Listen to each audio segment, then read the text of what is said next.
Okay, welcome back for strongly connected components via depth-first search. I may have accidentally said breadth-first search in the first part of this lecture, but I meant depth-first. Wow, now I do. So it's actually a fairly simple algorithm. So I can show you an example in the time remaining. It's just a little bit hard to explain why it works. So there are about 5 pages of fairly dense theorems. Well, I mean, for third year, fairly dense in the book. So you can read that, but I'm going to try to give you the intuition of why it works. Except I left my notes over on the sofa. But okay, so again, you have a directed graph, but this time it has cycles. Or, I mean, if it doesn't, then this is easy. And what you want to do is find all of the subsets of vertices such that within each subset, if you have u and v in the same subset, that you can get from u to v and you can get from v to u. And that means that subset, if between any pair of vertices in the subset you can do that, that means it's a strongly connected component. Well, I mean, if it's a maximal subset with this property. So you want to take the vertices and divide them up into these subsets, divide them up into the minimum number of subsets, such that you have this property for each subset. So, for example, F and G are going to be in the same strongly connected component. Is anybody else going to be in the same strongly connected component? I don't think so. Okay, so how do you identify these strongly connected components? So this is,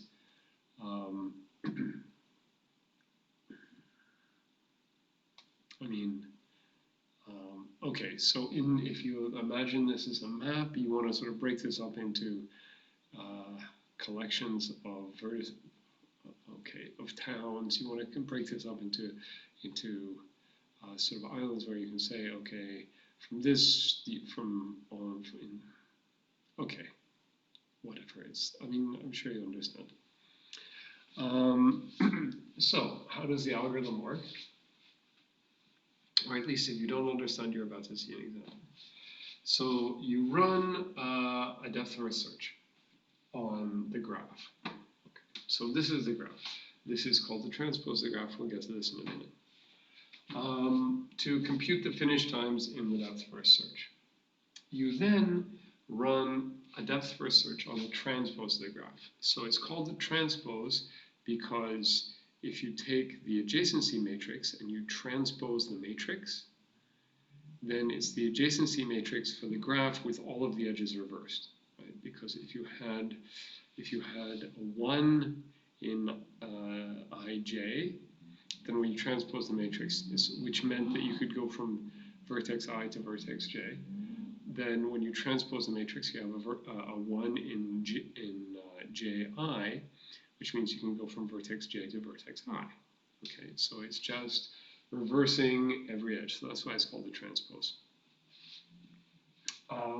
So you do a DFS of the transpose, but when you're choosing vertices where to start these explorations in the DFS, then you're going to choose them in reverse order of the finish time from the DFS of G. Okay. So the last thing that you finished with, you're going to start with. So the last vertex that you visited in the DFS of G, where you closed and you finished, you're going to start with that in the DFS of G transpose. And then, so when you do a DFS, you're actually exploring. You're exploring, and you form sort of a tree. Right? When you start at some vertex, all of the vertices you visit before you get back and close that vertex, these actually form a tree.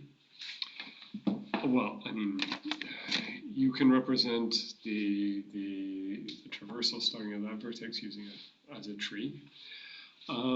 And you output all of the vertices that you visit in each DFS tree as a strongly connected component.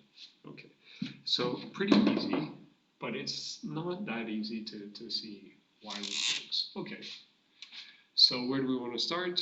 I would ask somebody, except there's nobody here except me. So we're going to start here. So we open B, and where can we go? Oh, well, we can go to E, and then from E we can go to F, and from F we can go to G, and from G we can go to H. So we can't go anywhere from H, so we, I just knocked the camera. Not much. So we close, we can't go anywhere else in G. So, so this is a 7, this is an 8, this is a 9, this is a 10. No, actually we don't close B because we can go to C. Yay! So this is a 10. And then from C we could go to G, but we've already done that. And we can go to D, so this is an 11. So this is a 12. Okay, you can imagine that I'm pushing stuff on the stack and popping it off the stack. So this is a 13, and this is a 14. Did I do that right? So from B we go to Yeah, we can't do anything else because we get to D, we can go to H. Well, we've already been to H. We go back here, we go back here, we can't do anything else. Okay, and now we go to A. And from A, we say, okay, it's 15, and we can't go anywhere we haven't been. So that's like that. Okay. So now we're going to do the DFS of G transpose, but we're going to choose stuff in reverse order of finish time, of the finish time in the DFS of G. So the last thing we did was A. So we choose A and we start there. We say, okay, it's 1. We can go to E. Notice the edge is reversed. So E is 2. We can go to only B. B is 3. And from B, we can't go anywhere. So B becomes 4, 5, 6. And we declare that these 3 are a strongly connected component, which is, you can see, from A you can go to B, from B you can go to E, from E you can go to A, you can get from any of them to any of the other ones. And actually you can leave, but you can't get back, because notice all of the edges that go from, if you do this as a cut, all of the edges cross the cut that way. So, what do we next? Well, so now we did 16, 14 is out. So the next one in order of finish time is C. So we start at C, and this goes, so this is 7. And from C we can go to B, but we've already visited B, so that's out. And from C we can go to D, so this is an 8. And from D we can't go anywhere except back to C, so we finish it, it's a 9, it's a 10. And this is done, so these two are a strongly connected component, which is true because you can look up here and say, okay, well from C I can go to G, but from G I can't get back to C. I can go to H, but I can't get back. I can get there from B, but there's no way for me to get from C to B, so these aren't actually a strongly connected component. Okay, then looking up here, you say, okay, so that's when 13, 12, 10, 11 are out, so now we would do E, but it's done. So now we will do F. So that was 9, 10, so this is 11, opening time, and we can't go to E, we can't go to B because we've been there, we can go to G, so it has 12, and from G we can go to C, but we can't because we've been there, so we can't go to H, so this is 13, 14, and this is a strongly connected component. And you can check that in fact it is. And then what's left? Well, the only thing left is H, and we go to H and we say, okay, so this is 14 and 15, no, sorry, that's 15 and 16.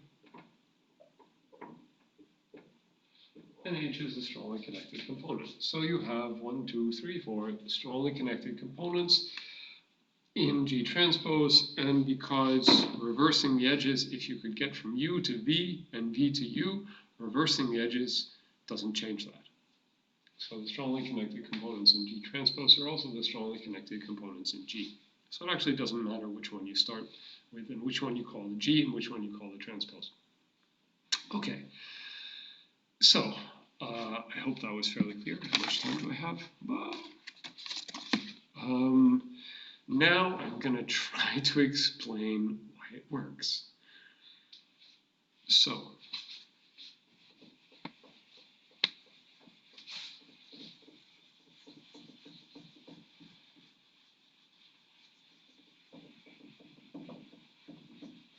I'm going to try to do it quickly without repeating all the theorems from the book. Quickly but intuitively.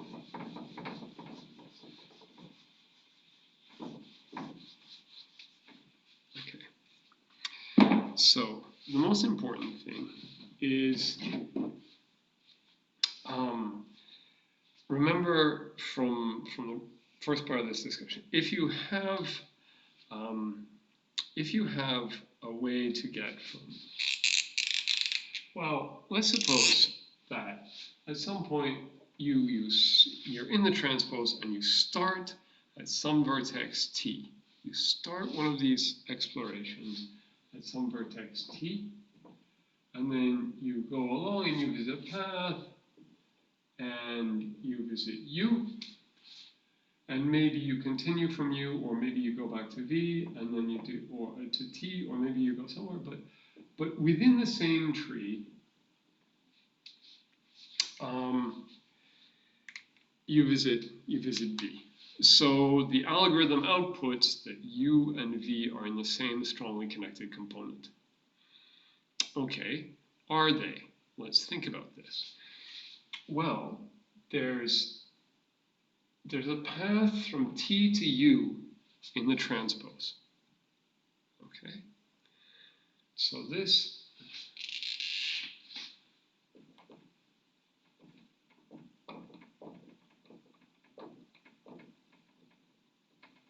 from T to U in G transpose. And there's a path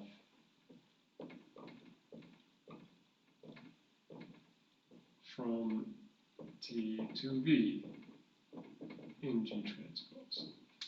So that means there's a path from U to T in G.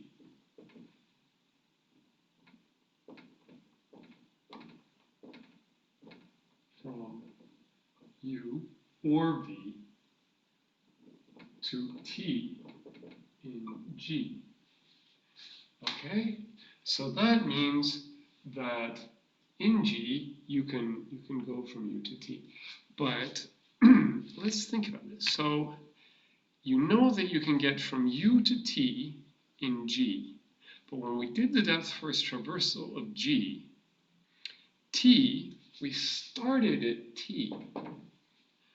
So U hadn't been visited, and T hadn't been visited, and we decided to start at T. But that means that T had a larger finishing time. Okay, so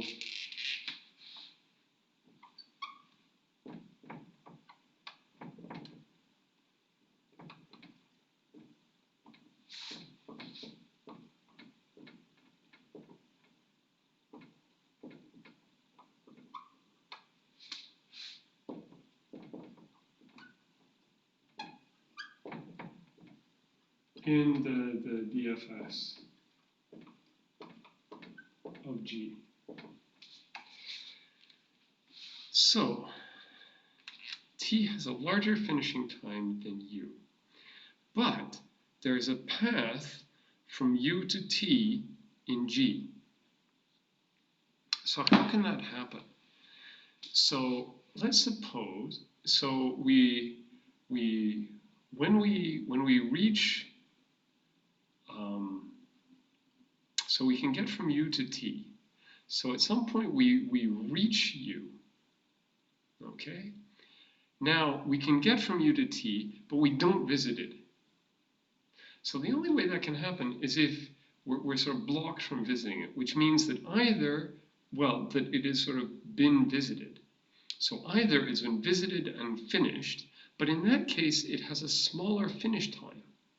Right? If it's been visited and we're done with it, then it's finished, and we're still dealing with U. So T would have a smaller finish time, and we wouldn't have chosen to start the tree at T. We would have chosen to start it at U. So T has a larger finish time. So we can't visit it because it's still being visited. It hasn't been finished yet. It means it's in the stack, right? It's still, we've visited it, and we've pushed it on the stack, and we haven't got back to it to pop it off the stack again. But what does that mean? That means I lost my pen. I'll have to continue with blue. Oh, here it is. Okay, so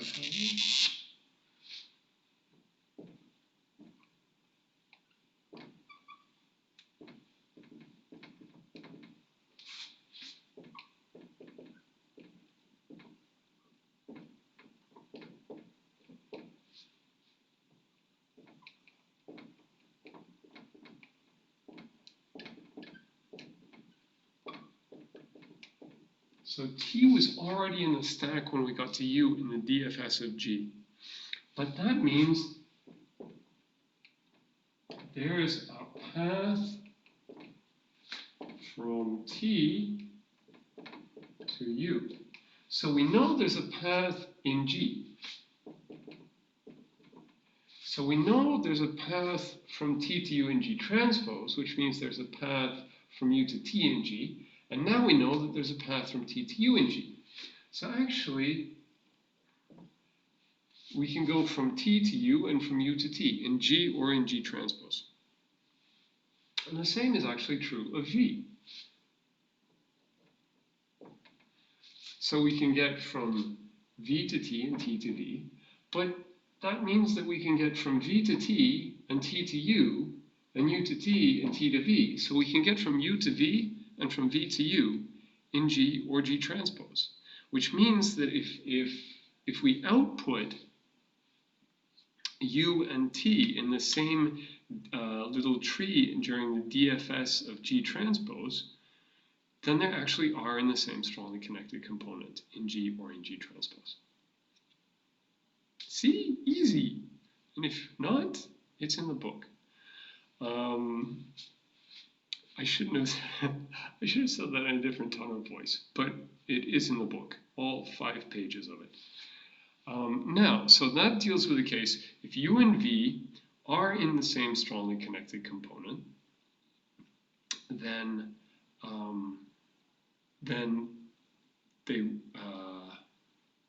they will be. Wait, this is the case. Yes, if the algorithm says they're in the same strongly connected component, then they are. Okay, now we have to make the argument. So if the alg says U and V are in same strongly connected component, then they are. Now we have to argue the other way. If they are in the same strongly connected component, then the algorithm says they are. Okay, so that, I'm going to erase this stuff. This is pretty easy, right? Anyway, this is video, so you can, I hope it is recording. Yes, it is recording. 20 minutes.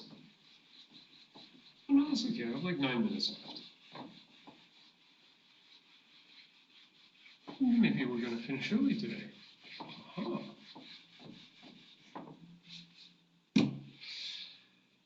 So now we want to say that if they are in the same strongly connected component, then the algorithm says they are. And that's actually easy because you say, okay, suppose you have U and V, and there's a path from U to V, and there's a path from V to U, and you think, okay, well, at some point, you're going to be doing some exploration, some little tree that started at some vertex T, and you're going to get to one of these without loss of generality. Let's say that you started at T and you got to U first. Well, this is the first time that you're visiting either U or V. So you have this little tree and you're exploring, and so this means that there's a path from U to T in the transpose, so there's a path from U to T in the graph in G, so there's a path from T to U in the transpose. So you're doing that, you've started some traversal at T, and now when you get to U, because you can get from U to V or V to U in the graph, then you can get from U to V and from V to U in the transpose, which means that when you reverse the edges, it doesn't affect that these two are both connected. You can get from either to the other. So you're definitely going to visit V at some point, because you can definitely reach it, and part of the definition of the depth first search is that if you can reach something and you haven't visited yet, then you will visit it before you come back and finish with U. So if U and V, so the algorithm will output these in the tree that it starts exploring at T in the transpose. So if U and V are in the same strongly connected component, then the algorithm says they are. So if the algorithm says they are, then they are. And if they are, then the algorithm says they are, so the algorithm is right. Cool. And as I said, if you don't like it, it's in the book. It's also online. And if you really want, you can probably go back and find the original papers. I wouldn't, I haven't, but I'm sure you can. If you're really desperate, you can go and find them. Oh no, is the library open? Not sure. At some point, you will be able to go and find them in the library. So that's 70 minutes. I think I'm gonna let you go early.